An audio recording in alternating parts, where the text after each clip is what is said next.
Thanks for choosing this free Anfield Index podcast. If you'd prefer to listen to this or any of our other shows without adverts, then now's the time to check out Anfield Index Pro. With AI Pro, you can supercharge your entire listening experience. You'll not only get all of our podcasts without the ads, but you'll have them far faster with our quick publish feature available exclusively for subscribers. AI Pro also puts you in the heart of our sound studio, with an option to listen to many of our shows live and interact with the podcasters in real time as the shows are recording. Upgrading couldn't be easier. AI Pro is available on all popular podcast platforms, and we have our own apps for Apple and Android. Just head on over to AnfieldIndexPro.com and get started today. Well, that's one way of certainly ruining your weekend, isn't it? Merseyside derby, you knew it was going to be frustrating, you knew it was going to be aggravating. Little did I know, a lot of it will be of our own doing.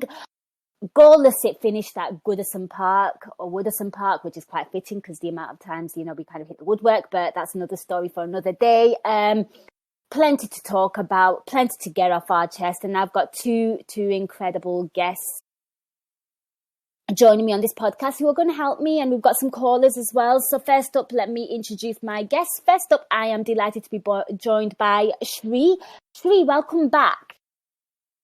Yes, Nina. Second time it's that season, Nina. Drowse.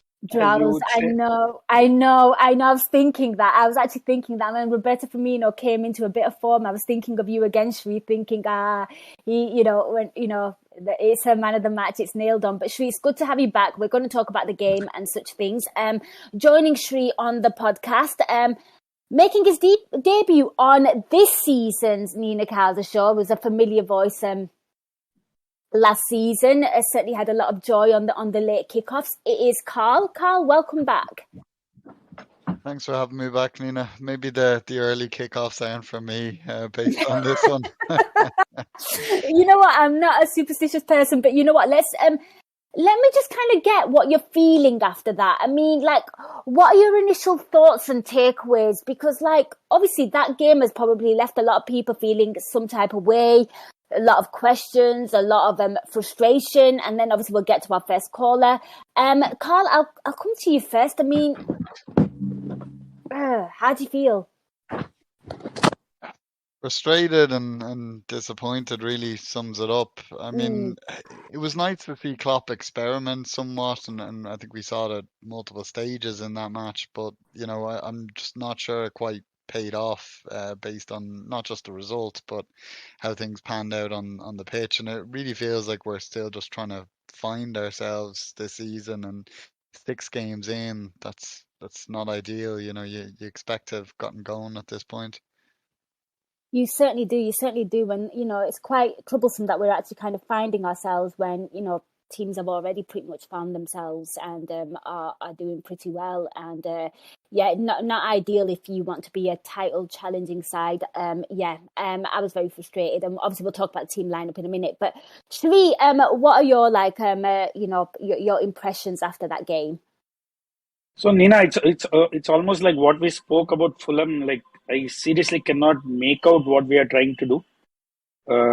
And this, I'm still assimilating this plan where you have a serial Golden Boot winner and you try your level best not to involve him in the game. It's like I don't want to go into tactics so early, but it doesn't make any sense at all. And it's not a one-off. It's clearly the way we are playing, and I can't put my head around this. Yeah. No, I completely get it. So you know what? Let's go to our first caller, and then obviously we'll talk about the game and the tactics and just kind of we'll get on with that. First up, I have Kieran, familiar voice on the Nina Kauser show. Welcome back, Kieran. Thank you very much.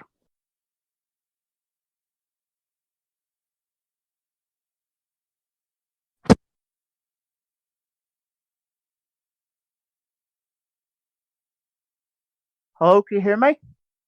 Yeah, I can hear you. Sorry, I was having some mic issues there. Yep, I can hear you fine. All right, okay. I just thought it was a very frustrating afternoon, really. There's just not a lot to say about the game, apart from constantly hitting the woodwork and Pickford turning on the prime Leviation and stuff like that. it's just another just one of them Goodison derbies where it's just scrappy, scruffy, and just very dull, and not much happened. And obviously that's now 9 points dropped already this season, and it's a wee bit of a concern. And I think right now we've got one or two issues, and I think we need to get it sorted out very quickly.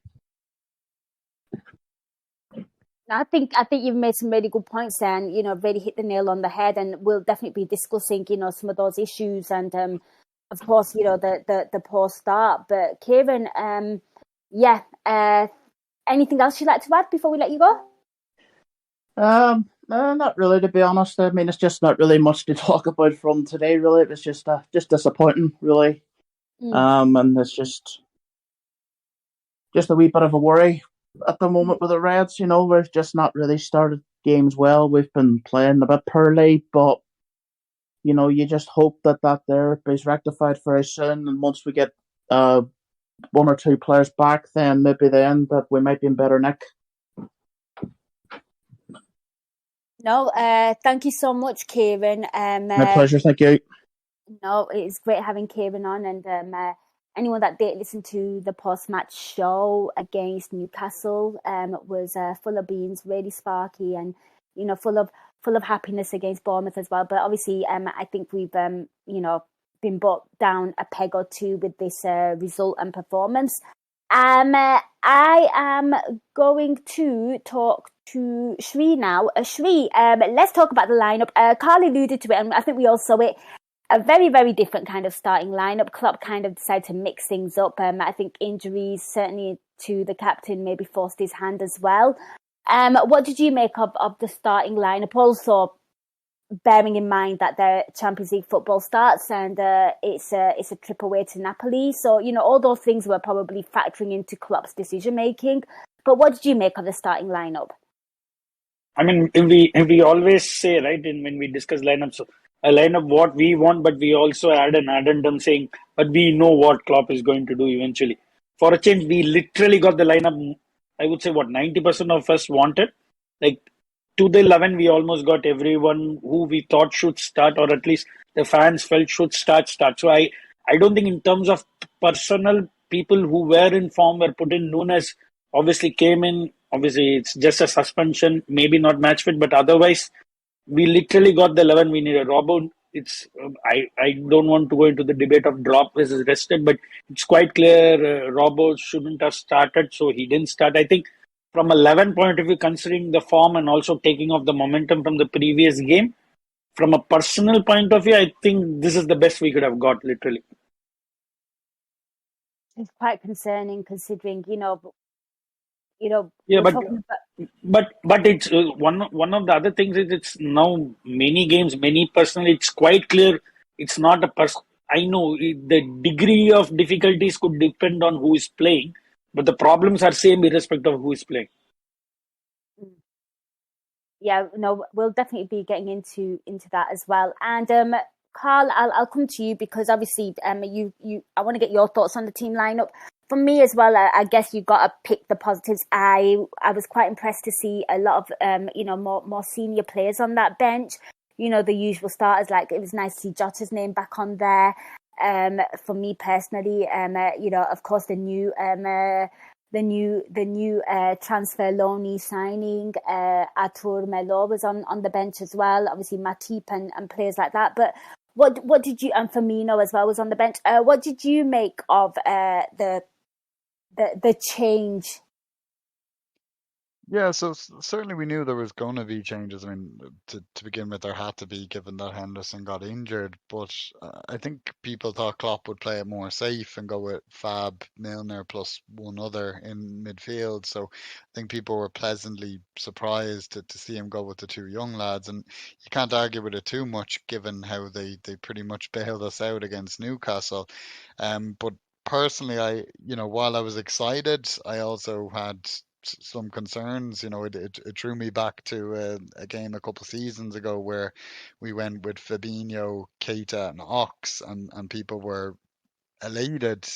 But there was a lot of holes in midfield. Fabinho had a lot of work to do, and there was the risk we were going to see that again.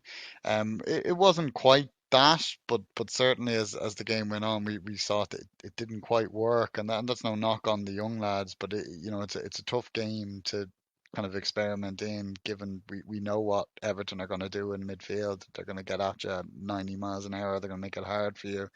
They're not really going to let you settle, and that's what we saw.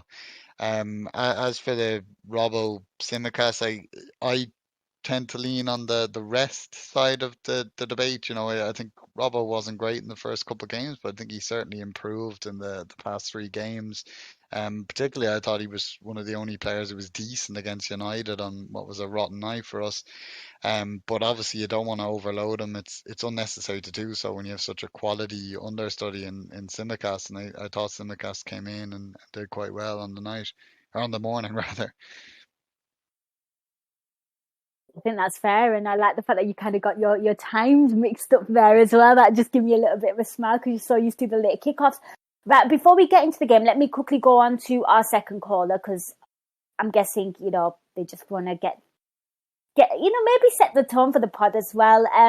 Sandeep, welcome back. Yeah, nice to speak to the panel as well. I'm quite a positive person, so I think we'll win our next three in a row. Because I think Klopp will get the system right. I think this is more systemic rather than personnel now. And for the negative, I don't think Milner should ever play for us again. That's me probably being a bit fed up with seeing him, what he's producing on the pitch. He may do stuff in training and stuff like that. Klopp may see something, but I think we now need to put him to pastures new, or put him on the bench, or in case of emergency, take him out. But yeah, once he came on, the flow of the game completely changed. I thought the second half we started it really well, bringing Bobby on, and he looked more of a 4-2-3-1. But yeah, what did the panel think? I think it is more systemic, and I think Klopp needs to get the system right, and then put his pieces correct. Yeah, that's what I thought of the game. I expected a draw anyway because it's Everton. But yeah, hopefully against Wolves we can get our mojo back and get some goals in. Hopefully. I really do love the positivity, and yeah, I mean, I'm just going to quickly just say something on James Milner real quick. 36-year-old, right? And the way Klopp is using him, he's rinsing him out for every little bit of performance that he can. And it just kind of makes me laugh. And I just have like the most weirdest analogy. It's like, when you come to the end of your washing up liquid and you kind of want to get it out, so you add a bit of water to it and it just dilutes it and makes it completely crap and ineffective. That's what it looks like to me with the whole James Milner thing. Just don't do it.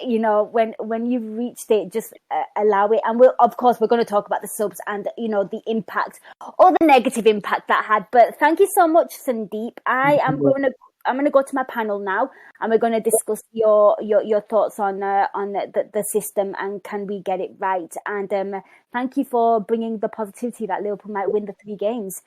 Yeah, no worries. Thank you, guys. Cheers. No, thank you. Okay, so that was Sandeep. And Karl, I'm going to come to you because in the first half, of course, we're all watching and, we're analysing. It's a new look kind of midfield as well. The most senior player is Fab in the midfield, and you're kind of looking at it and you're thinking, there's no senior player. He's not going to have an awful lot of cover in terms of screening with him. They're two very young players. Young players bring a lot of inexperience, a lot of excitement as well. But, there is a lot of inexperience, a lack of maturity sometimes. And, it did look like it wasn't quite working. And I'm just, and I think you've touched on this as well. Like, it just felt like, don't get me wrong, the creative play on the right-hand side was certainly working because I think them three already have that natural chemistry. But for me, I felt like the left-hand side looked very, very kind of suffocated in the first half. So, in terms of a system, that wasn't quite working. Maybe it was because Tsimikas got thrown in. Maybe there was just too much newness on the left-hand side for Diaz to kind of really, really kind of impose himself. But do you think we can work on this as a system? Do you think this is what Klopp is going to be drilling in at now? Like, because I think personally, when the likes of I think today was more of a makeshift kind of thing, if I'm being honest. Yeah, I mean, I think that the focus really has to go on the two triangles, the triangle on the left and the triangle on the right. And I think when Liverpool are clicking and doing well, those triangles are so key. And I Mm-hmm. think to kind of look at them both today, as you said, that the left didn't really work in the first half. I think Carvalho was maybe overthinking playing in midfield somewhat. He was quite deep, a lot deeper than you would have wanted him to be.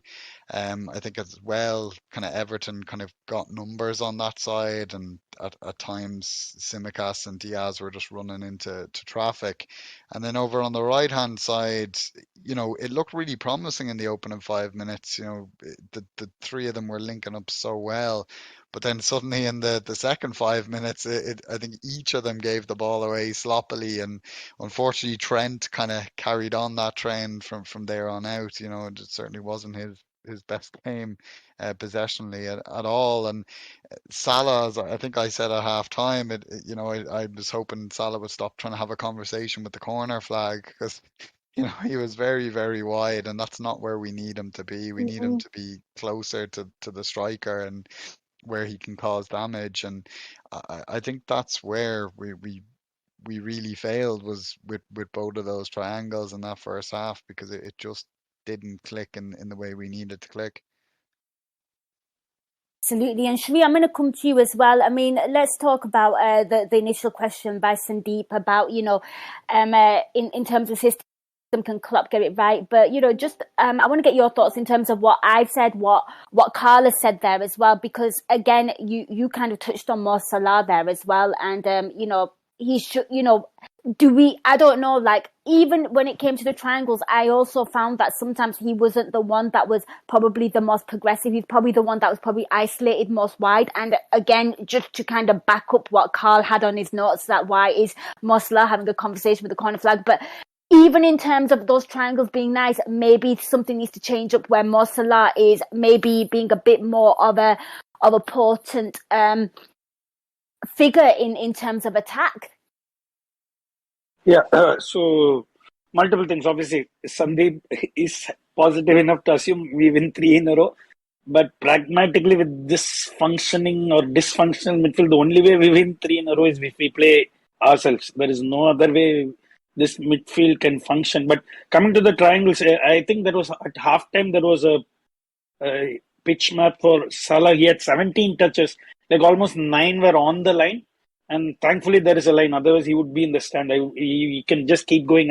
See, the point is there are two ways. You get Salah involved, or if you're sacrificing Salah, you need to offset it by something else. Like if the tactic is indeed that Salah stays wide, you have to offset it. Say you have runners from the midfield, which we don't have. You want Trent to overlap, which is not happening. So I don't see if the sacrificial element of Salah staying wide is not functioning, go back to plan A. Because you don't want Salah to be taking on 3 people at a time. That is not what you want. Yeah, he will go. We have seen him score via Watford, via City. He had bangers continuously. But you don't want to take the chance, right? You're not going to bank on him saying always meet 3 men and get into the box and curve the ball to the far post. That's not happening every game. So I don't see what is the plan. If the plan is for Salah to stay wide, what are we compensating it with? We have no midfield runners. The left triangle, I have no idea what we are doing. One game Henderson is in the box, some game Milner is in the box. This game Fabio doesn't advance at all. So I have no idea. We had a very set patterns how the midfield triangle operated. And that is why I'm saying you can sign a lot of people, you can change personnel. But after 5-6 games, this is clearly not a personal issue. Yeah, the problem becomes bigger or smaller depending on who plays. But fortunately or unfortunately, the problem is the same and it is fixable. But we have not figured out or not wanting to fix. We are maybe bullheaded in thinking this is how we will play. And it's also, I think one of the things is, how do I put it? It's a mismatch. We want to stick to our pattern of play, but we also need to accommodate strengths of Nunes, someone like Nunes. So we need to also get it to Salah to maybe get it aerial. We try to do the aerial ball from deep, but that is not our set patterns of play. So I think we are trying a lot of things and none of it seems to be working. I think that is what it looks like. There is no cohesion. There is no intensity. But I think there is no, I would say the key thing I would explain, there is no identity. There is no clear way of how we are playing. It's just, it almost seems like just go and do what you want. I'm quite sure it's easy for us to sit here and say that is how it seems, but it literally seems like that because the problems are same, but it is coming out in different ways in the midfield, and it's absolutely dysfunctional what we are trying to do. I'm listening to Sri there, Karl, and there's always that chat, isn't there, when people talk about football, like, that team's been figured out. And at the moment, it looks like we haven't figured ourselves out, because I don't know about you, but when I'm watching this Liverpool team this season, like, a lot of it does seem very unrecognisable. Like, there was always a certain way that Liverpool attacked. There was always a certain setup, and, there was always a certain, like, run of play that you were accustomed to, or what you kind of expected of players. And I feel like that I've kind of lost that a little when I'm watching them. It's just like, oh gosh, what's going to happen here? And, could it be because, we're speaking about Salah there and, like, hugging the corner, and of course that is a stylistic, that is a tactical thing, or or a system thing. But I want to get your thoughts in terms of, like, do you think that maybe, like, just so much newness in there might be a problem as well? Newness, not Nunes. Newness. Yeah, I think both yourself and Sri really hit the nail on the head. I think this game really kind of summed up our whole season so far, in that, it's an identity crisis. We don't know how to play. We keep trying different things each game. There's different personnel, of course, and that isn't helped by the injuries. But I think it really stems back to the preseason, and I think Klopp touched on it himself at a point. Like, this was a shorter preseason than we were used to, and we knew with the addition of Nunes and the departure of Mane in the summer that was going to lead to a change in approach, a change in style, and I'm just not sure we had the time in preseason that we would have wanted to implement that, and therefore we're having to try and implement that now. And then Nunes goes and gets a red card against Fulham, which means he's missing for 3 games, and we don't have those 3 games to kind of work on it with him. Obviously Bobby came in and did brilliantly, in the last 2 games, but all the same, we wanted to have Nunes there so we could work on the system, so we could get it right. And it's just between the injuries, between Nunes' suspension, between the shortened preseason, we just haven't had the time to get it right, to click yet. And now we're at a point where we have 4 more games before the international break, and I think that needs to be our focus. We need to pick up some results as well, but we need to get our identity nailed down, and then we can put this behind us as maybe just the rocky start of the season, and then we can get a bit of flow going. Absolutely. Let's hope things click in. I mean, Shri, I'm going to come back to you because we're talking about the disjointed attack, and obviously the midfield obviously is probably the biggest concern with all the injuries and such things. And obviously today was a little bit of newness, freshness in that midfield, and it was probably the midfield that most people wanted as well. So you knew that it was going to be maybe a little bit somewhat lack of control. I mean, what did you make of the midfield set up in the first half? Because we kind of noticed little things that if Everton really got on the front foot, it was kind of our own doing. I've got something down here at 7 minutes where I think Elliot plays like a bit of a dodgy pass to Fab that kind of starts off a counter. That starts off like an attack for Everton and things, and I think it was. It's just one of those things where you're kind of looking at the midfield and you're thinking, oh gosh, we only have one senior player in there, and maybe those things that you're going to have to expect and anticipate. But what did you make of the midfield and only having maybe one senior player in there? Because we wanted it and we asked for it, but obviously there were 2 very, very youngsters alongside him. Correct. See, you also need to keep in mind about the fact that it's a derby. You are not going to have a flow in the game. It's going to be stop-start. Most likely, there is going to be time wasting. There is going to be unnecessary fouls. You're not going to have consistent ball retainment. The game is not going to flow at all. So it's always key that we try to do the best we can in the phases of play where the game goes on. So to keep that in mind, but I don't know whether it's also, I think with this kinds of evolution we also need the players who play well to consistently play well, and I think we also have form issues, and not midfield as kind of, you could say, an identity or a tactical, however we want to call it, but we have players who are also the part of our huge identity. Nina, and I think all of us would agree, is also the how our fullbacks function, and we have had clear drop off in form from both Trent and Robbo. Robbo is more prominent, but Trent, like, literally has been awful for the last couple of games. I have no idea what's happening there. Maybe again, I don't know whether it's again a systemic issue with him. He's neither here nor there, and which we have been used to before. But because if you see last season, it was clear when Elliott used to play, Mo goes wide, Trent used to come infield.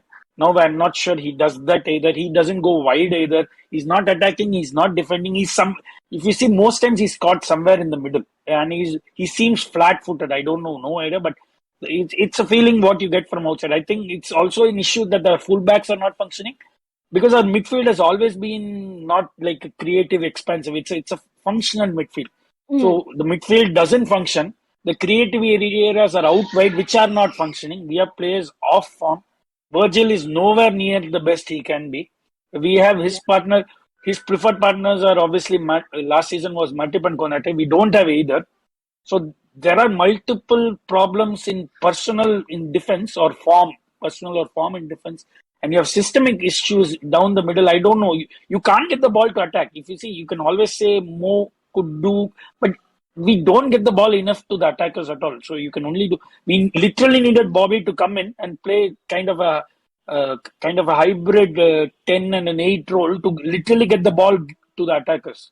That is what we needed. We needed a connector to come into the game and start actually involving the players who are up front. I think there are multiple problems in terms of form and system here.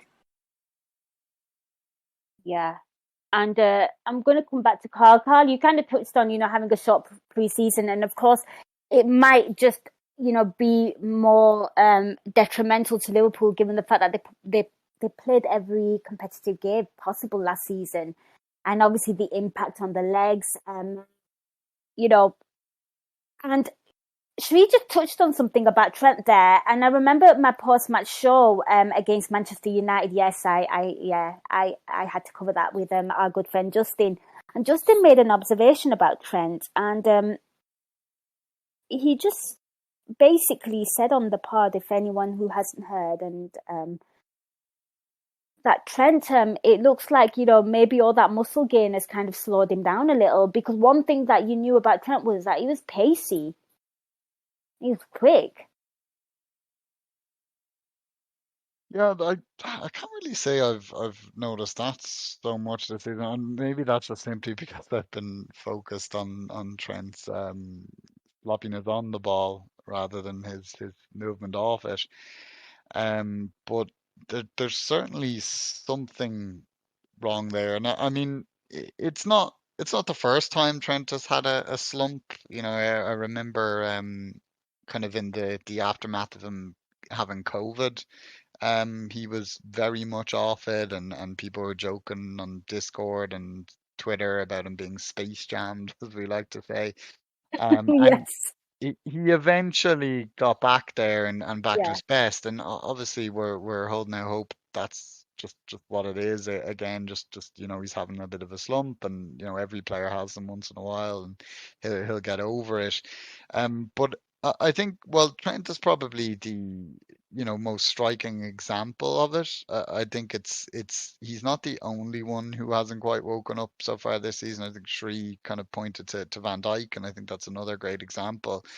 And again, for me,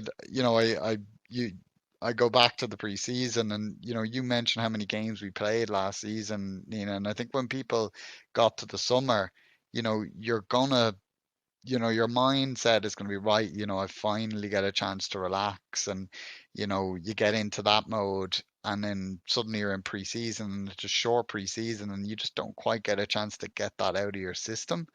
So I just feel like in a mental sense, some of our players just aren't quite back there. And that can happen, you know, a lot of people in the past I've seen have said with any team, not just Liverpool, that, you know, kind of the games up to the first international break, you don't expect players to be quite there. They're just kind of getting into their rhythm. And it just seems to be a lot of our players are in that state so far this season, and then it's quite striking as a result. But I just hope the likes of Trent and Van Dijk and Salah, although as we've touched on, the tactics certainly aren't helping them, can just find themselves again and get going. Absolutely. I've just keeping an eye on the Discord chat here, and I believe we have another caller who was at the game. So our pitch side reporter is joining us. It's Harinder Baji. Welcome to the show. Hello. We've had better days. Do you know what? I wish I was calling in better times though, because most of the time when we go to Goodison away, it's a shit one. It's an absolute shit show in regards to a performance or anything like that.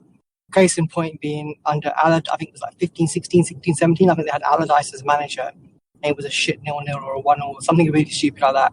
Following season, similar.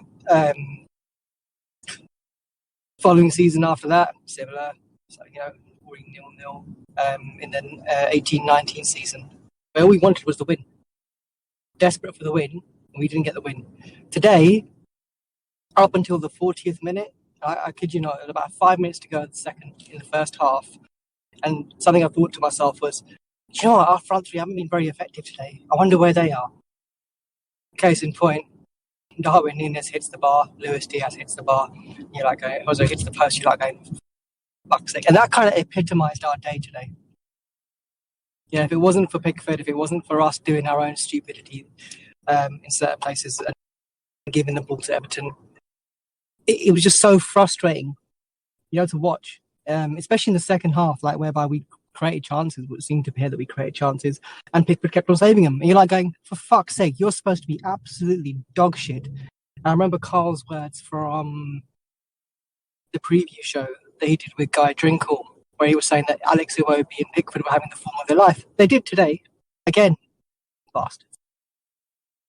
Yeah. So my question to the panel is this, are we a team who are learning a new way? Because it seems that we're contrary to like what's been said, there is a pattern of play, i.e. that they keep on going wide, and that pattern of play is being recognised by opposition. But they are also realising that when they want to mix it up, they're going back to their forward attack kind of mode and carving people apart. And one thing I did see today was that you could see it with the introduction of Firmino. Yeah, they were much more dynamic. There was a bit more movement going on up until Diaz tired. So you watch until about the 80th, 83rd minute or so, and then you're like, okay, Diaz just looked so tired, so tired. I actually thought that it wouldn't be Núñez going up. I thought it would be Diaz when Jota came on, because Diaz was tired. Yeah. So that's my question to the panel. Do you think we're just trying to find and learn that new way that people are expecting, and it's like learning on the job? You know, we haven't got the time to do it in any other kind of way or form. Or do you genuinely think that, you know what, we're lost, we're adrift? Oh my God, what are we going to do? Really, really good question, Baji. And before I let you go, I mean, I guess obviously when you're at the stadium, you get a different perspective of the game to obviously watching it on TV. I just want to kind of get your thoughts on, how was it watching it live? How was it watching it live? You've never done Goodison away, have you? It's fucking shit. Do you remember the old main stand? This is what Goodison is shit. It is a fucking wooden relic of a place to go to. There's wooden benches with wooden fold-down seats for the away fans. They are caught between pillars and posts. So it's a bit like the old main stand where you had the pillars in the way. It's only slightly better than Crystal Palace away.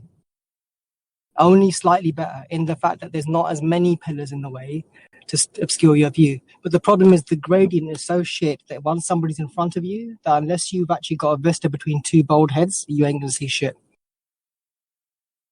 So I had Game an over for me absolute after war. super...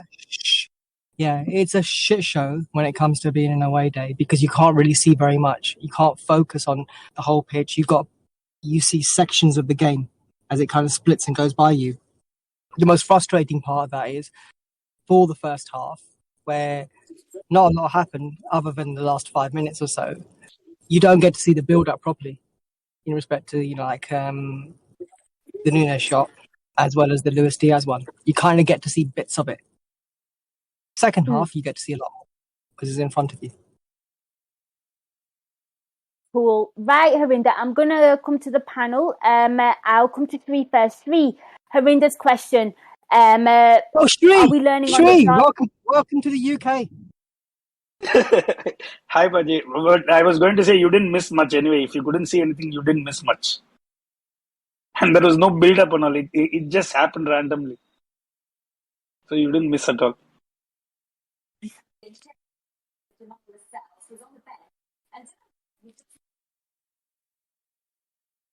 Yep. Well, let me just mute somebody. Somebody has not. I tell you, live podcasting, the joys of it. There you go, it's muted. We're all good now. Sri, Yeah. if you could answer Harinder's question on are we learning on the job, or is this Liverpool basically, I hate to say it, but throwing shit at a wall and hoping it'll... To be honest, I don't know, Nina. That is the answer. Because if you are learning on the job, I don't know what we are trying to do to know what we are learning. Because that's what I said. I have no idea what we are trying to do. And it's also going to be interesting. You had Nunes come in, who's basically way different to our standard patterns.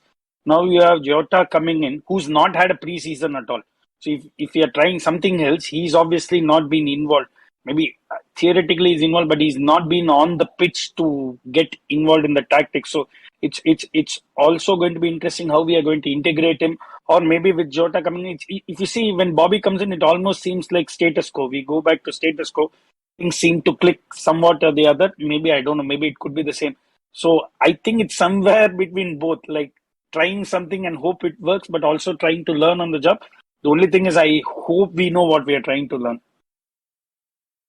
I think that's a fair assessment because obviously, again, the sample size is very, very small. We are in the early stages of the season. Karl, I'm going to come to you because I think, it's a very interesting one because for me, it kind of feels like we are having to play this way because like Sri just said, as soon as Bobby comes in, we kind of look like we're playing the old way again in terms of how we're linking up in attack. And I think a lot of this, what we're seeing right now is... when Thiago comes back, I think things change up. When we get some of those players back, I don't know what's happening with Naby Keita, but when we get those kind of players back, I think we might revert back. I think potentially we could be playing this way because of the personnel. Yeah, it's difficult to put your finger on. There's certainly some patterns, as we've said, it's not a pattern we like, but Mo Salah being pushed out wide has certainly been a pattern so far this season. But it's hard to say. I do think there definitely is an approach to finding a new way to play, but because people haven't been unavailable, there's been constant chop and change in the middle of the park. And also, as Sri mentioned, we haven't had Jota available. And I think in the pre-season, Dave was talking a lot about how he could see us playing a 4-2-4 a lot this season, but with Jota and Nunes up front and Mo and Diaz wide, and we haven't been able to try that because Jota has been out since pre-season. But maybe Mo being kind of wider is kind of a stepping stone towards that. it's tricky to say because we haven't seen what Klopp's going to do when he has all those puzzle pieces available to him, and hopefully we'll see that over the next few games. Obviously, Thiago's back in training on Monday, and he's been a key miss. And obviously, we saw Jota get back on the pitch, and we saw Matip back on the pitch, which were some of the few positives we can take from today. So maybe we'll get a better idea of what the plan is as the games go on. But at the moment, obviously, we're seeing signs of change, but we're not seeing positive change, and it's tricky to really kind of nail down what Klopp's trying to do because, as I said, he just doesn't have those players available to him at the moment. Yeah, I mean, Karl Matches just tweeted a heat map of Mo Salah. If anyone wants to go and follow Karl Matches, it's at Karl Matches. It is pretty grim. I've just retweeted it on my timeline as well. Yeah. Is he showing the crowd? Yeah, That's where he was. Yeah, cheerleading. Right, okay, so that was Harinder's question. We are going to go to our next caller. We're quite busy, and I believe our next caller, who is also a panelist on the Nina Kauser show, wants to talk tactics, and he doesn't need an introduction. It's Justin. Justin, welcome. Hi, Nina. How are you? Oh, don't ask. I know. Great, Carl. Thanks for being one for the team and having to do this. You did warn me that this is going to be a very ugly game, and I think we all anticipated it, but a lot of it was our own making. No goodness, but all of our problems right now are self-inflicted, and this is specifically the question I want to ask and get to, right? If we're talking tactics, one of the things that we should really speak about is what's the role that Trent Alexander-Arnold is being asked to do, and why is he being asked to do so much, especially without a controlling midfielder who can help set tempo? Because one thing Trent doesn't do with his back passing from the right back is set tempo, because he's not supposed to. He's supposed to be attacking. But the question really is going to be around how he's being used. It seems like we're making him do 3 jobs, and those 3 jobs seem to happen in isolation from anybody else on his side of the pitch. So I'm wondering if the panel thinks that we are just simply asking too much of Trent Alexander-Arnold, despite how good he is.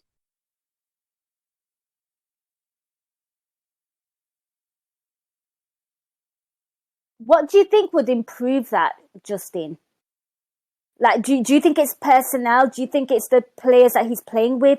I think part of it gets fixed when you integrate a Thiago or an Arthur, because if you have the ability to control tempo from the center, you can free players down your wings, and you can shift and make switches from other areas than going wing to wing. Because if you look at how we switch play right now, it's all long switches from the right back, left back, or verge on diagonals, which, it's a low percentage pass, and it doesn't necessarily pull teams out of their shape unless you're finding them in some form of transition, right? We can still cut through teams in transition. We created opportunities today doing that, being very direct.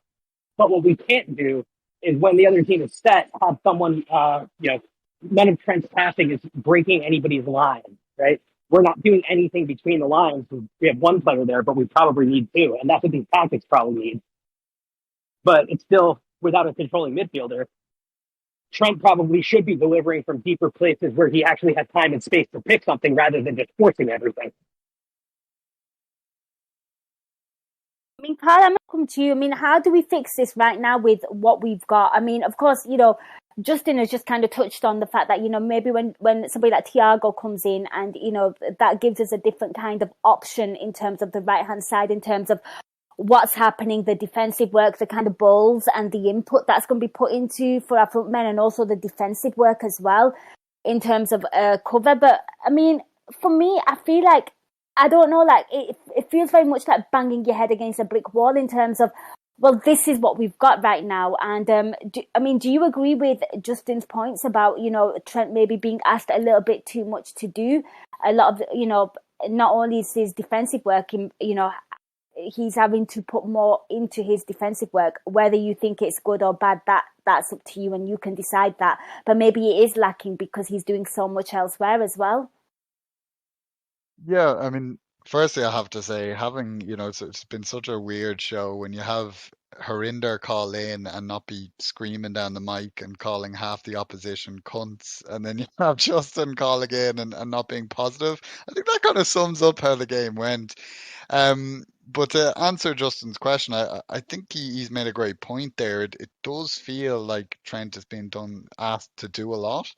And I do think he is trying to force it at times as a result, and it's not paying off for him. And I think I saw someone on the Discord during the game say that, Trent needs to go back to basics. And it does feel like that, he needs to get back to playing the way that he's comfortable playing. And I think, again, it feels like I'm a broken record here, but to talk about Salah being so wide, because Salah's out so wide, that's kind of meaning that Trent can't get out there where he usually does, and he puts in so many dangerous crosses. Like I think that the change in where Salah's positioned is changing where Trent is positioned, and it's just been difficult for both of them to adjust. And I think we need to get back to what they're both comfortable with. And in terms of answering how we address that, Justin, as he said, we need to get Thiago or Arthur on the pitch, and obviously Thiago won't be ready for Napoli. So,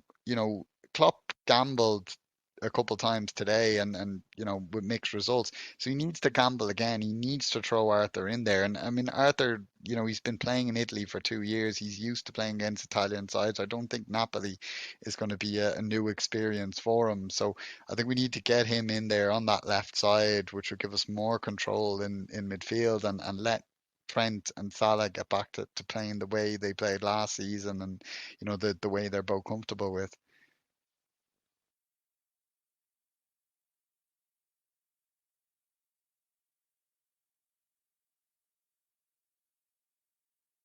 You want to know something of what it is? Right now, we're attacking without a platform. That's basically what a lot of this boils down to. It's attacking without a platform. I don't think you're wrong for a second. I don't, Justin. I'm going to come to Sharif. See if Sharif, you've heard what Karl said. You know the question that Justin wants to know. What do you make of maybe Trent being asked too much to do, which means obviously that has an implication on what Salah's doing as well. Maybe it's a domino effect, and maybe that those dominoes stop sort of falling down once you get that player in, be it Melo or of course Thiago coming back. Do you think it is? I mean, I want to get your thoughts on the whole Trent scenario and situation, because I feel like he's one of those players that always gets a lot of flack, and when like Karl's just said, we're maybe not getting the best out of him. Yeah, I think, I don't know, maybe I'm keeping it too simplistic, but if you see last season, the first few games, the biggest bright spot was the triangle between, say, Trent, Elliott and Salah, right? Because you had the Salah-Trent overlap. Now, I'm assuming that is still the plan, because this is meant to be constant evolution. So I'm assuming it's also about getting Trent into more dangerous areas, because they know our strengths are out wide, maybe trying to overload the center. I'm assuming that is still the plan. So this is the basic, because as maybe Justin also alluded to, I clearly don't know what is the plan, but I'm assuming that is the plan. Now, one of the things I don't know, the other impact of controller is because, like, unless it is like we keep passing in terms of in our own half, we are not passing it well enough in terms that there is no guarantee we're going to keep the ball enough. I think that's where one in terms of Thiago, one is in terms of control, but we are not going to lose the ball. If you see most times what's happening with Trent is he's usually at the positions where he's prepared to go infield, but he's caught there. I don't know whether there are instructions. He's not moving into those channels. But if you see, most times when the ball gets turned over, he's somewhere near the half line. And I don't know what it is, but I think his constant sprint recovery has gone down, because he seems to be easy. See, he was not the greatest, you could say, tactically. Maybe he's asked to do, but his pace was his biggest point. He could cover it in terms of getting recovery, and I think it's just that he's getting shown up more. So I think the plan of saying Salah wide, if the plan is that Trent gets into more dangerous areas, that doesn't seem to be working. He's not there in enough positions. His passing is clearly down. His passing is no longer as accurate, because his passing is the trump card, because he can create threat out of nowhere. From half line, he can create the threat. The threat is not there. We are not using him well, I think. I think it's not, I don't know whether it's about what we are asking to do, to make him do. I think whatever we are doing, I don't think it's a problem with Salah also. I don't think we are using their strengths. And that is a problem. It's almost like weakening two players for the sake of evolution. I don't know if that is indeed what we're doing. I'm basing all of this in the fact that is the evolutionary plan we are thinking of, getting him into more dangerous areas. But I'm not going to sacrifice Salah, and I'm not going to sacrifice Trent if this is how it's going to work. I think many people would not disagree with you there. I mean, that was the one. And another thing that I absolutely loved about Trent as well was the fact that, he, like you said, his passing has been off and he could pass his way out of trouble if needs be. And if pressure came on, there's the switch of play that he could sort of, ping the ball across to Robbo just to take the pressure off the right hand side, get back into position, do things, things like that. I feel like we're lacking that. And we kind of have lost that kind of ability to stretch out the opposition, which created space for our front men. If I could add in, it almost seems like if you see our pre-season games used to be really slow because they would come off training session. It almost feels like that the players are coming off a training session, because for 30 minutes, literally most games, leave out Bournemouth, it's an indictment of how poor Bournemouth are. We literally don't seem to start games at all. It's almost like people are like starting the games fatigued and we are recovering during the games. I have no idea. It's almost like energy meter has been turned off to zero when the game starts. And it's not one-off. It's almost irrespective of the kickoff, Saturday, Sunday, Monday, whenever we play, it seems to be that. I completely agree. And Karl, I'm going to come to you. I mean, we're just going to quickly finish off the first half. And it's a point that both Justin and Harinder made. There were no kind of bright spots in terms of attack. There might have been flashes here and there. And the only thing that really stood out for me was, of course, the Nunes shot. It got saved by Pickford. He kind of pushes it over to the crossbar. And then Diaz on the left-hand side takes a shot and rattles the woodwork too. That was a bit of a wild moment for our attack and what those guys can do on either side. But in terms of attack, there wasn't an awful lot happening, in my opinion. And yes, I want to get your thoughts. That was probably my bright spot of the first half. Yeah, I mean, it was the first time where we really came alive. Earlier on, it did seem kind of with Nunes, a couple of headers he got underneath and it just wasn't quite working for him. But he's always got that striker instinct there, and I think we saw that with that shot and how he managed to kind of get it under control and get that shot away. And it was a great save by Pickford to tip it over. And then Diaz, it's almost become like a trademark for him, where he just makes these quick dinks inside and gets a shot, lashes a shot his way. Unfortunately, he hits the post. But as you said, that was really the only chances we created of note, and I think that's been the issue for us. It's this season so far, in that I've seen a lot of fans every weekend that are bemoaning Erling Haaland and saying what a machine he is and that. But I'm not jealous of City's goals, because I know we have the players who can score, and given the chance, we've seen Diaz score goals here, we've seen Nunes, we've seen Carvalho, but we're not really giving them enough good chances to score goals, and that all stems back to the lack of creativity and that lack of a platform, as Justin put it well.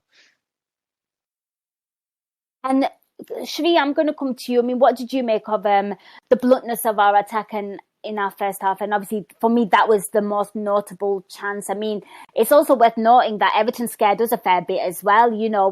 Davis hit the woodwork, and of course, the ball was like sort of dancing in the middle of our of our box, and Trent clears it away. But there were some scare. I think that was around about 31 minutes. But for me, the bright spot for Liverpool was, of course, the double shot by Nunes, by Nunes and Diaz. Yeah.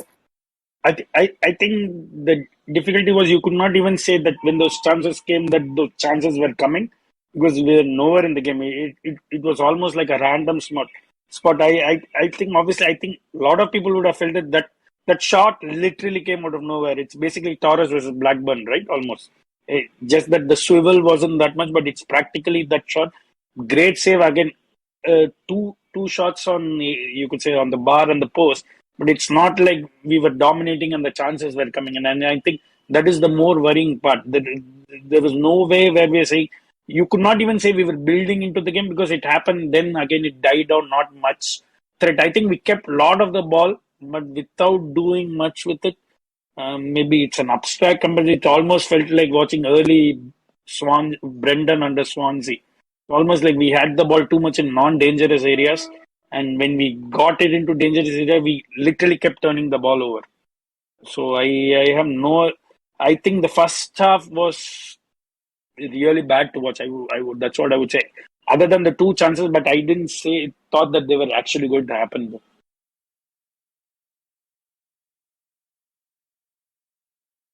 Right, okay, so that was the first half. Nothing much happening in terms of attack. I think something that was probably game defining to to a massive degree was, of course, around about 37 minutes, the clash of knees between Onana and Carvalho. Of course, at second, he looked a bit shaky after that. You could tell he was carrying some kind of knock, and of course, Jurgen Klopp makes the sub at half time. Before I get to halftime, I've got another quick question from Sandeep. I will come to Sri first on this one. Question for the panel. Do we think we fly post-World Cup as many of our players ain't going to the World Cup?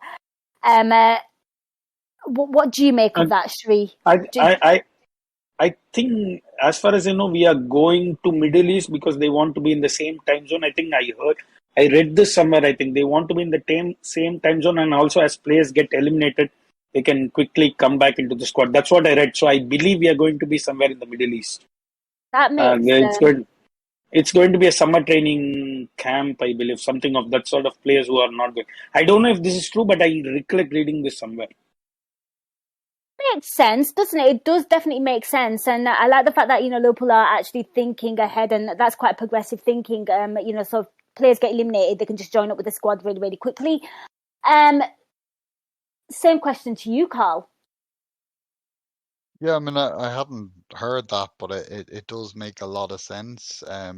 We hope to God that things aren't this bad come November, but I think certainly that we've shown in previous seasons, including last season, where we were stronger in the second half of the season, that you know it's all still to play for. You know what I mean? You can find yourself, 7, 8 points behind top of the table, and a good run can bring you right up there. So, I wouldn't be in the way of writing this season off, as some people seem to already.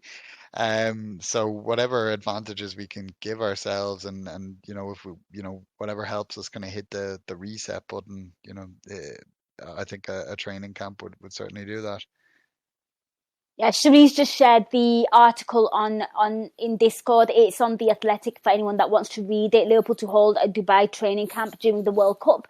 So yeah, it seems legitimate. So yeah, I'll probably be reading that and checking that out post after this show as well. Right, Karl, I'm going to stick with you. We're going to move on to the second half. I think we were just like, well, it can't get any worse. But of course, I talked about the sub, Carvalho off, Roberto Firmino on. I felt that we looked quite sparky at the beginning of the second half. I felt like we were attacking with intent. It looked like maybe there was a potential change up in the formation with a 4-2-3-1 as well, with Núñez being the kind of focal point of the attack. But, I mean, what did you make of the Liverpool start at the beginning of the second half? Yeah, I thought it was a bright start, which was positive to see. Obviously, after kind of a bit of a damp squib of a first half, Bobby made a massive difference. I mean, and he wasn't doing anything special, but he was showing for the ball. He was picking it up in midfield. He was laying it off to Salah. I think we their players as well. He was pressing their players.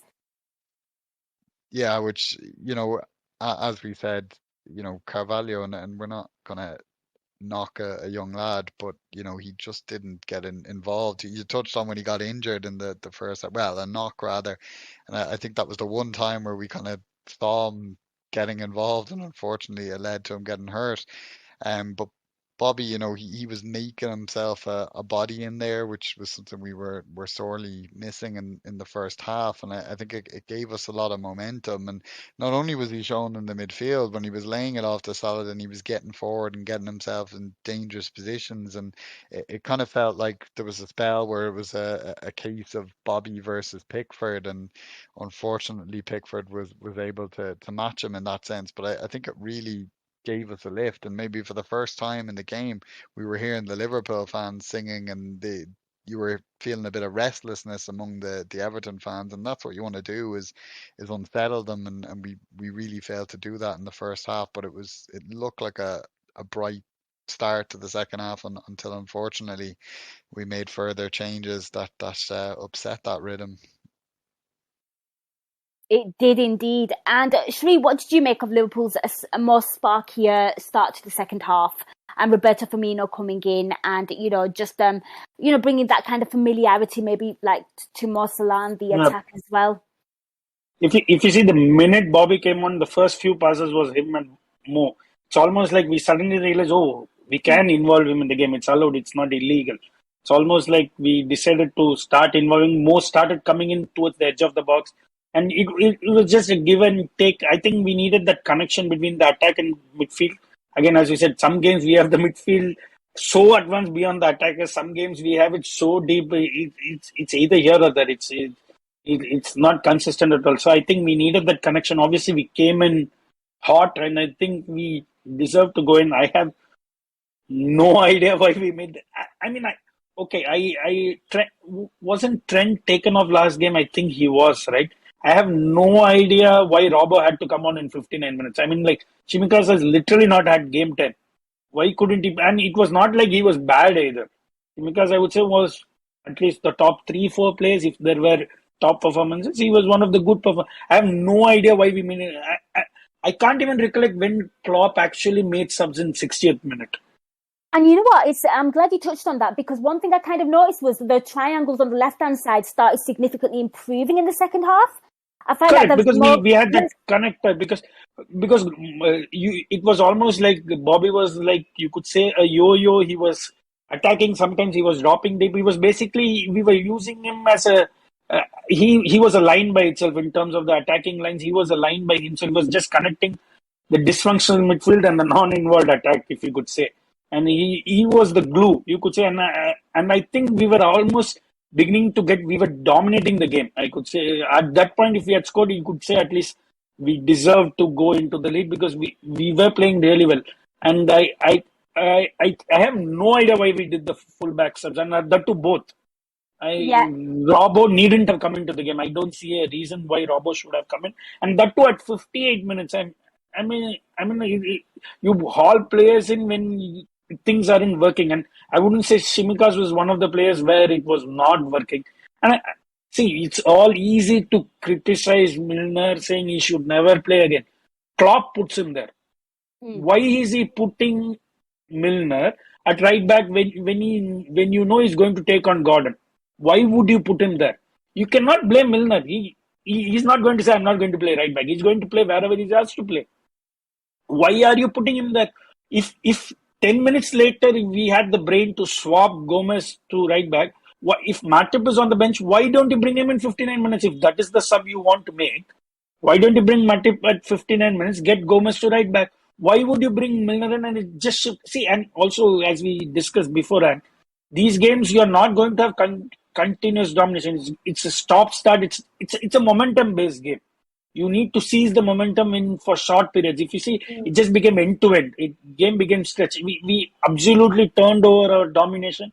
And we have already seen, we have struggled to score even when we dominate. Like Fulham, Crystal Palace, when we equalized, when we had the momentum, we already struggled. Why would you give up momentum? So I'm not going to blame Milner at all.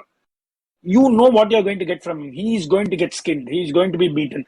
The worst thing you could argue was he didn't make his standard fouls. I was expecting him tripping up someone stupid in the halfway line and getting a yellow. That's standard Milner, right? Nowadays, he doesn't do that either.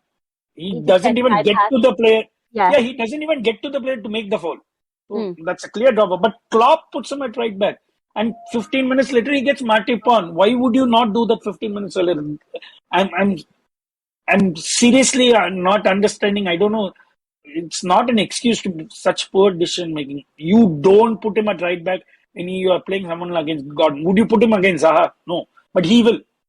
If you see Crystal Palace also with Zaha, we'll put him against pacey wingers and say he's not doing a job. So I don't know. I'm sorry for rambling on, but it literally changed the game. Okay, so we absolutely, and I think you hit the nail on the head. And Carl, I'm going to come to you because there was massive momentum from Liverpool, and I sense that, maybe a goal is coming with, like you said, all the Firmino shots. Nunez with the shot on the volley, Pickford kind of saves it low. You sense something coming, that the attack looked really, really potent. And then on the 58th minute, and Chimikas was really getting into the game as well. I thought he had a decent game. He played well. He did what you needed of him. And in the second half, the left triangle for me started to look better. And Jurgen Klopp makes the subs and, takes off, the two fullbacks, which was absolutely madness. And, the Millie sub and those subs really did, for me, change the course of the game and how the Reds looked, because we did. I felt like that's where the pressure came from Everton.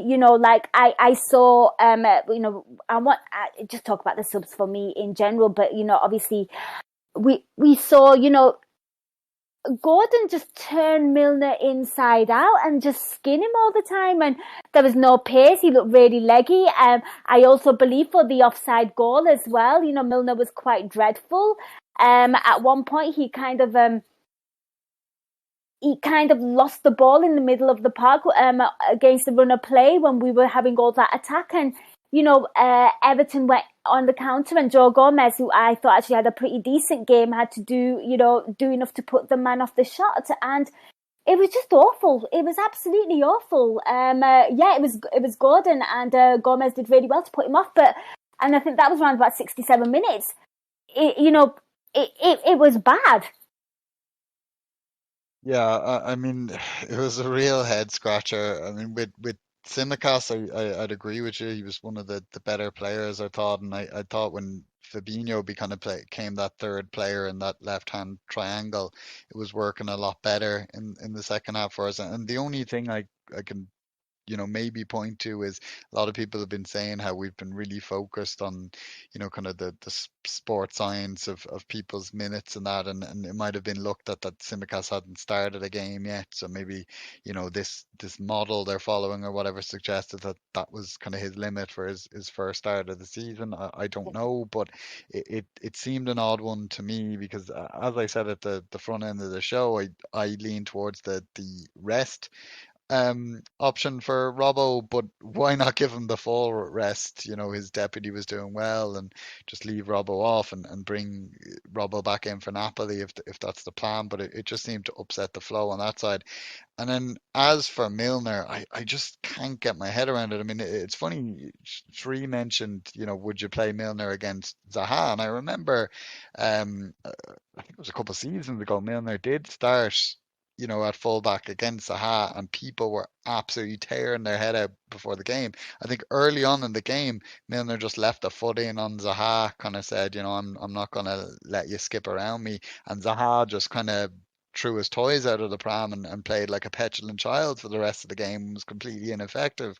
But the problem is these days, I don't think Milner can keep up with people to get the chance to put the foot in on them, and he didn't get to do that to Gordon. And it was just such a strange. And you mentioned how well Gomez was playing, and I think a big part of that was him winning a personal battle against Anthony Gordon in the first half.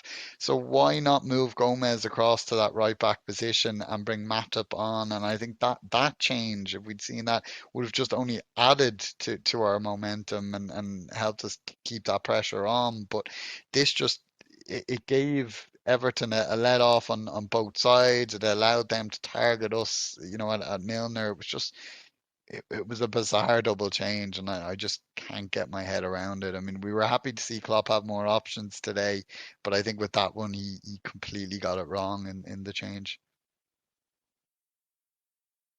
I would have to agree. on that. It was an absolutely awful sub, and it very, very disjointed. And I felt so sorry for Joe Gomez in those moments, because I felt like he was having to do an awful lot more in those moments when Milner came on. I actually have a caller. I'll bring him in. Who wants to talk about James Milner? It's JC Tyrone. So let me just bring him in. Are you there? Yeah, Nina, can you hear me?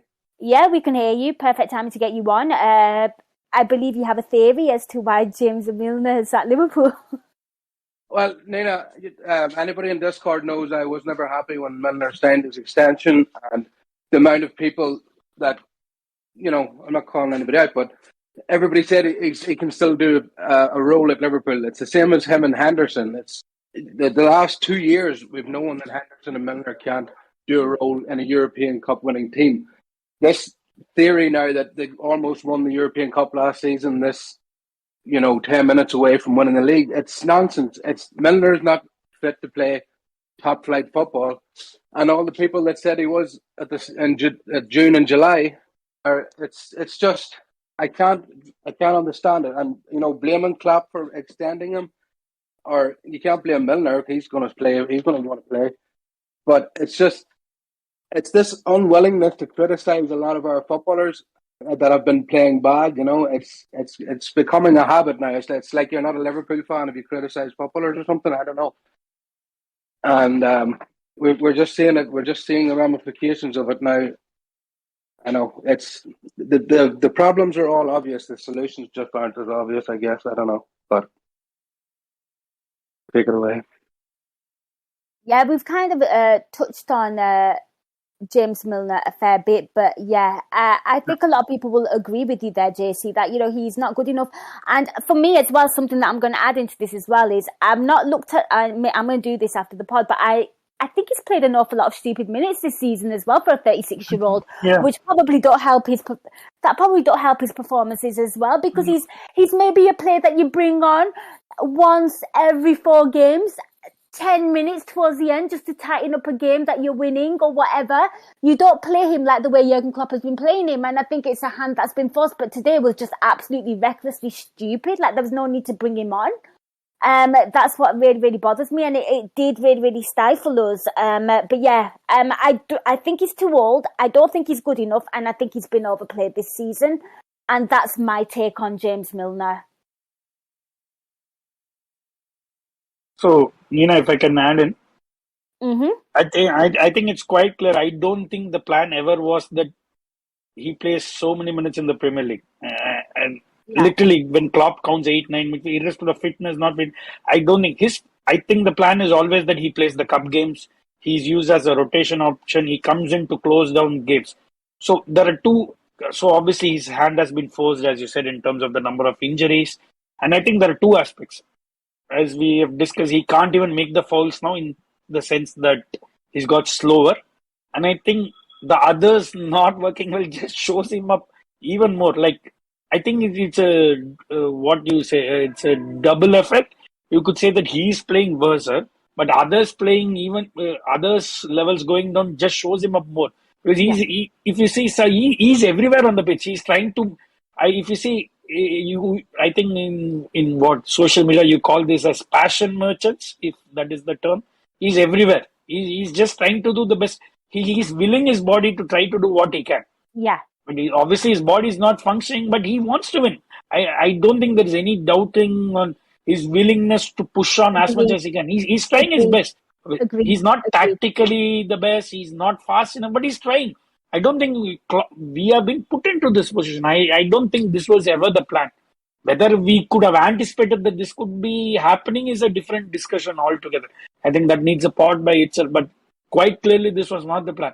But whatever said and done, I don't think even in emergency situations you put him at right back. I think that is the only thing. He should get minutes, but not at right back. He should not be the second choice right back at all. I know Ramsey is injured, but even then you put Gomez in, you put someone else in. Because you are going to get exposed a lot on the wings with him playing. He's getting to get beaten, and then he's already deep. He's not going to attack. The minute he gets beaten, they are basically in the box. So that bit I would get. Don't play him at right back, but the plan is always that he plays the cup games with the kids and get them on with the kids, captains the game, sees us through the early rounds of the cup games. I think that was always the plan. Absolutely. And I'm going to come to you now, Karl. And at 78 minutes, we see another sub from Klopp, a double sub. Elliott and Nunes come off, Jota and Matip on. I think Jurgen Klopp probably realising that, this isn't quite working. And of course, moves James Milner into midfield, which I still don't think he was overly great. But I guess he's offering something. But again, I felt like the game was kind of bypassing him there as well. But I kind of like the Jota sub. I think he added something else to the attack. I liked his sort of sparkiness. It was great to see him getting games as well. Getting some minutes. I think it's important. It makes sense that Jurgen Klopp kind of eases him in. But what did you make of the substitutions and Jota there? Yeah, I think kind of in the run up to those subs, a lot of people were angry about Milner and calling for him to be hooked, but we knew he wasn't going to be hooked, and I suggested on Discord that Klopp make that very change to bring Matip on for a midfielder and push Milner on. That was the more rational change, but it wasn't ideal, as you say, because as Sri said, when Milner signed his extension, I think that around that point we had midfielders fit, and Milner's role was very much, I'm gonna captain the cup team, the young team. I'm gonna, bring my experience there, and I'm gonna come on for 20 minutes to see games out, and that's a fine role for him, and he can have a decent effect there. I think we saw it against Fulham when he came on. He actually played quite well, and was a key component in us getting a draw there. But you don't want to be bringing him on at fullback when he's up against speed merchants like Anthony Gordon, who's in recent months become kind of a talisman for Everton. And you also don't want to be playing him in a two-man midfield because he's never been comfortable there. It's never been his role. But obviously Klopp had made that mistake. He could only address it so much. He's never going to hook Milner. So he made the right change in adjusting that, and I think we improved for it. Again, towards the end, we maybe looked the more likely, like scoring, and unfortunately again Pickford came trumps up for them. But I'm just hoping that Klopp kind of learns from that. I know his hand has been forced somewhat in recent weeks to overloading Milner. It's probably not what he had planned, but he did have alternative options there. As we said, he could have brought on Matip straight away and pushed Gomez wide, and if he needed to take Elliott off, he could throw Arthur in. Is he going to be like, he's a professional footballer at the end of the day? I saw some people say, "Oh, we can't use him today. He's only had one day of training. It's this and that." Like, he's a professional footballer who's played at two of the world's biggest clubs. I think he can do 20 minutes or so at the end of a game. So Klopp obviously got that wrong, and I think he acknowledged it somewhat with those changes, and it did improve things.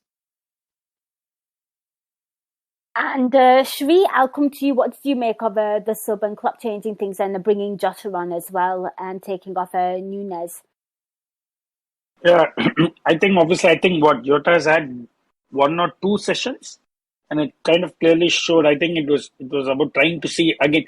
It was one of the things where it was like you hope something might click, because obviously with his match fitness, you're not going to expect something to happen. If it happens, it's a bonus. Obviously, that's where I think he got in Jota, and we tried to go back to some kind of a system resembling what we knew before. You had Jota, you had Firmino, you had Mo coming in, so we had, and Diaz playing in. So I think we hoped something would happen, but to be honest, I was quite sure we weren't. I don't know, maybe sound too pessimistic, but I know we scored at the last kick of the game last season, but last game, but it's not like you could again say it was coming. So again, I didn't think we were going to, but it's always good to see him getting minutes, because I think it's going to be very soon that we need him to start. Yeah, and I think the thing that maybe Jota bought on, maybe he was like Jurgen Klopp's this season's kind of response to like a Divock Origi, in the sense that the guy can be pretty much anonymous and he'll just back post, thank you very much. You know, like he's that kind of player that will do that. And I think maybe that's what we were kind of hoping for. Sri, I'm going to stick with you because obviously, you felt like, it wasn't going to come to much. And, and I think, roundabout, towards the end of the game, obviously there were like 6 minutes of injury time, but it just felt like classic Liverpool, huff and puff in the end, and, nothing comes of it. I think the only one that got me a little bit excited or, got me a little thingy was, I think, when Salah takes the ball from the right and he kind of just beats Pickford and the ball bobbles across and, Jota just can't get it. Yep. And see, that's what, because I think it's going back to that identity question, because we have no clue what they were going to do. It just keeps changing as personnel keep switching and we keep doing something else. I think it all goes back to that identity question, because if there were complete domination, if you see the title winning season or even after that, you knew even when we used to get very late in extra time, we would not be desperate. You would build up from the back. The patterns would remain the same irrespective of the time. We would do the same things. Now we have no idea what is going to do. I think I would go back to that identity thing we discussed, because it's just flinging the dice at this stage now. Identity crisis indeed. And Karl, again, just to get your thoughts on, towards the end, I mean, did you sense a goal might be coming? Maybe a deja vu of the Newcastle game, a lot of huffing and puffing from the Reds at the end. Yeah, I mean, I don't know why, but I strangely did have a feeling we were going to get another late winner. And, when Mo had that chance at the end, I thought that was going to be it.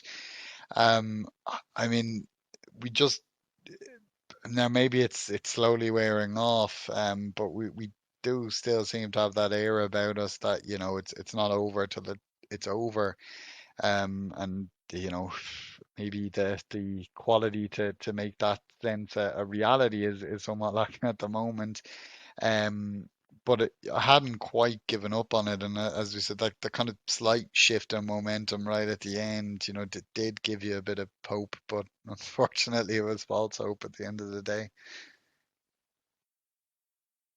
I think that's fair, guys. I think that's fair. I feel like we've discussed the main points of the game here. I think the callers have been fantastic as well. Guys, this is like obviously the part where you get something off your chest, something that you felt like hasn't been mentioned that you want to kind of discuss. Sri, I'll come to you first on this one. Do you feel like we need to mention anyone or anything in terms of the game? The only thing I would say is, or I don't know how it will turn out, but from the outside, I hope Arthur is fit enough to start, because he's not played any minutes, I think, this season. So I have no idea how fit he is, but we need a controller in the midfield. Obviously not Thiago, but if not Thiago, he practically plays like Thiago. Maybe not that amount of verticality, but I think we need a controller. We need to keep the ball better in more dangerous areas. We're keeping the ball where it doesn't affect the opposition, and everybody seems to know that they are willing to hang back. We know we will turn it around in a dangerous position and we get exposed. The big thing with Arthur is not going to give the ball away. So I hope he's fit enough to start. Maybe Napoli, maybe the next game, but I think we desperately need some semblance of tactical control in the midfield, which we now don't seem to have at all. Yeah, I would absolutely echo that. I want to see him, and the quicker he gets games, the better. We desperately need something in there. And what about you, Karl? Anything you want to get off your chest before we move on to man of the match? I mean, I'd certainly echo what Sri said in that, I'm desperate to see Arthur start against Napoli, because, I'm not saying it's going to work a miracle, like that it's going to be perfect from the offset, but we know what the alternatives are. Carvalho, he isn't the midfielder at this stage in his career, and we know with Milner in there, it just doesn't work because we lack that control. So for me, Arthur has to come in. The other thing I'd really want to see on the back of this game is, I'm not sure that Trent is going to. He's had a lot of games now, and he hasn't played himself into form. So maybe he just needs that little kick. So for that reason, I personally wouldn't be too disappointed or too shocked to see Gomez move across to right back and Matip start against Napoli in midweek. Just to give Trent that little push and nudge to kind of get his act together and get going. Interesting. We'll see what Klopp will do against Napoli. Tough game away. Let's see what happens. But guys, we've come to the end of the pod. Now, I want your man of the match shout. Sri, I'll come to you first.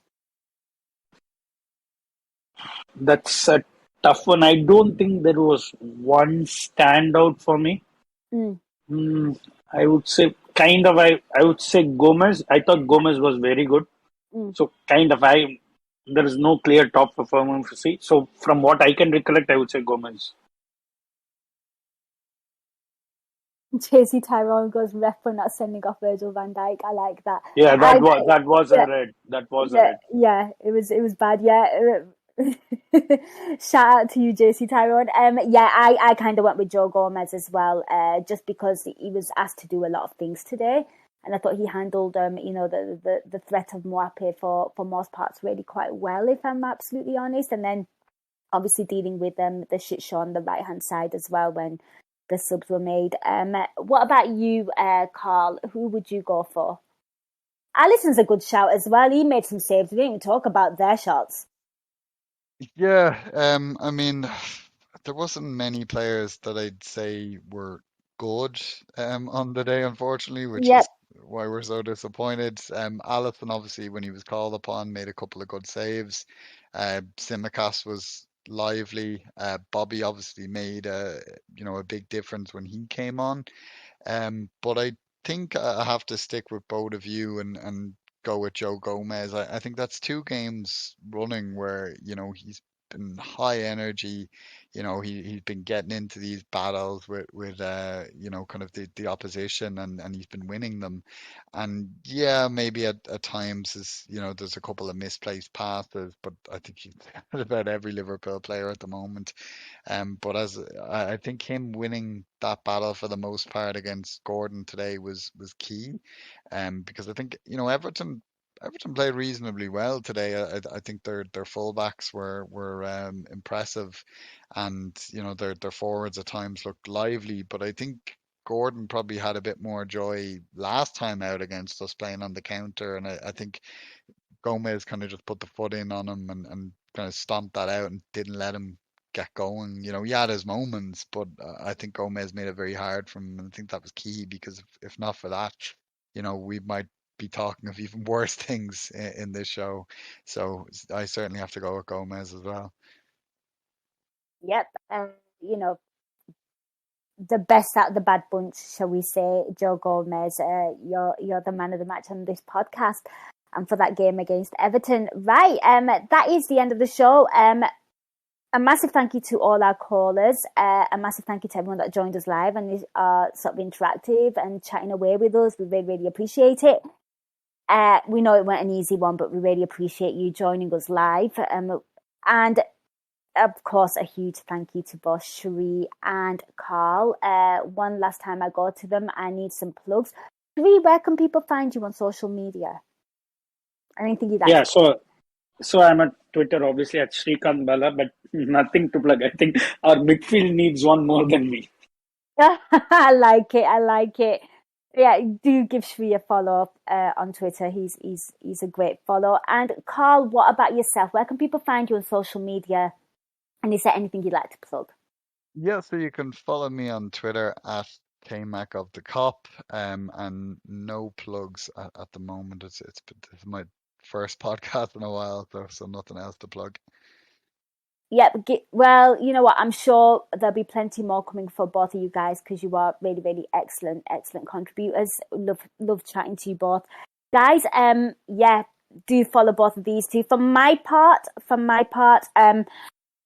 hopefully a Euro incision should be back. Hopefully I'm talking about a win. You know, I'm happy. But yeah, Euro incision should be kicking off. And yeah, if you're on Instagram, do check out my little videos on Instagram. You can follow me on the Nina Kauser Show. Loads of great content here, loads of mellow content, so do check that out on Anfield Index. You know, the guys have been putting in quite a shift, Gags and Dave, and getting on some great guests. Do check out all that content, and of course the post-match reaction to this game as well is going to be lit. But it's a very, very busy time for the Reds, and a busy time on Anfield Index and the podcast, so I urge you to do go and listen to them and check them out. Guys, thank you so much for listening. Take care. Till next time. Up the Reds. We hope you enjoyed listening to this Anfield Index show. Please be sure to subscribe to our channel so future podcasts find their way to your device automatically. There's nothing quite like fan engagement, and we'd love to know what you think of anything discussed on this show.